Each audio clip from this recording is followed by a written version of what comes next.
आके बैठ गए। आज छुट्टी का दिन है, नवरात्रे चल रहे हैं, हम लोगों सारे भाइयों को कोई मंदिर जाना है, कोई परिवार के साथ शॉपिंग करने जाना है, आगे फेस्टिवल टाइम हम आके बैठे यहाँ पे प्रदर्शन में। हमारी शक्लें क्या प्रदर्शन करने वाली हैं क्या? हम लोग ऐसे लगते हैं कि हम लोग प्रदर्शन करने वाले, ये हमारा दुख है जो हम बयान कर रहे हैं। हम अपना काम छोड़ के, अपना सब कुछ छोड़ के टैक्स गवर्नमेंट को देते हैं, सब करते हैं, उसके बाद भी हमें यहाँ पे बैठना पड़ रहा है। हमें सरकार से अपनी जो टैक्स पेड मनी है उसके लिए भीख मांगनी पड़ रही है कि हमें हमारा मेहनत का पैसा जो हमने सुपर टैक्स को दिया था, बिल्डर्स को देते हैं, वो हमें वापस दो, हमारा घर हमें वापस दो, हमें घर दिलवाओ। तब भी सरकार है 10 साल से कुछ भी वो सुन नहीं रही। इस पेमेंट में सरकार ने हमसे वैट भी लिया है। जब बोलता हूँ तो अभी आपने जो 2 बातें बताई, एक तो रेरा जो है उसने सिर्फ और सिर्फ बिल्डर की मदद की है।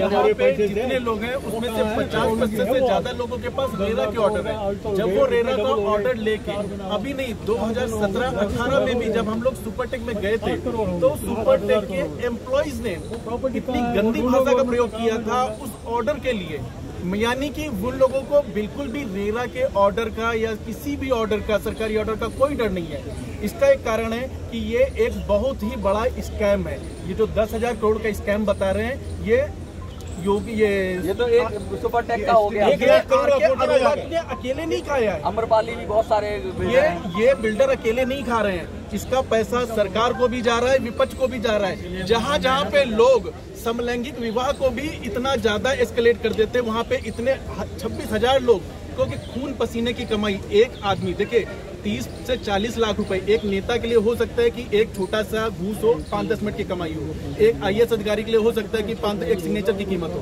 पर हम लोगों का आधा जीवन बीत जाता है जब हम 35 से 40 लाख रुपए कमाते हैं। हम लोगों के आधे जीवन की कमाई लूट ली गई है और कोई भी कुछ नहीं कह रहा है, न सरकार, न सत्ता पक्ष, न विपक्ष, किसी को कुछ नहीं कहना है। और यहाँ पे लोगों के पास ऐसे ऐसे मुद्दे उठाने के लिए सभी लोग, सत्ता पक्ष चाहे विपक्ष हो, ऐसे मुद्दे जिनका कोई सर पैर नहीं है। मैं अभी पिछले 2 साल पहले समलैंगिक विवाह जैसे मुद्दों के लिए सरकार और विपक्ष दोनों के पास समय है, कोर्ट के पास समय है, लेकिन ये 26,500 लोगों के लिए सरकार के पास भी समय नहीं है और विपक्ष के पास भी कोई समय नहीं है। सरकार ने हमसे इस पे टैक्स लिया है, तो उनको इसका टैक्स लेने का क्या अधिकार है कि अगर वो हमारी बात की सुनवाई नहीं कर सकते? उन्होंने हमसे वैट लिया, हमारे जो मटेरियल्स लग रहे हैं उनके ऊपर वो GST ले रहे हैं, हर तरह के टैक्स हमारे से वसूले जा रहे हैं। हमसे इनकम टैक्स लिया है जो हमने पैसा उनको दिया है, हर तरह के हमसे टैक्स गवर्नमेंट वसूल सकती है, उसके बदले हमें दे क्या रही है?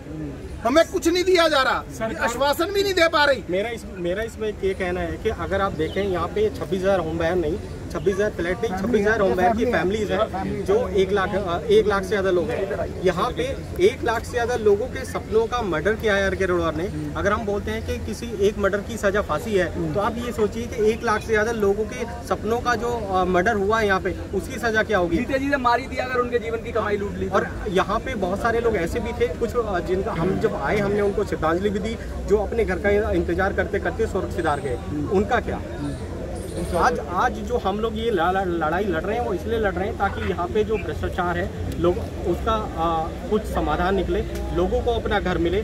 और ये हमारी आज की लड़ाई हमारे आने वाली जनरेशन के लिए एक उदाहरण साबित होगी कि हम जब हमारे अधिकारों को लूटा जा रहा था हम चुप नहीं बैठे थे, हम अपने नेक्स्ट जनरेशन की अधिकारों के लिए लड़ रहे थे। अगर हम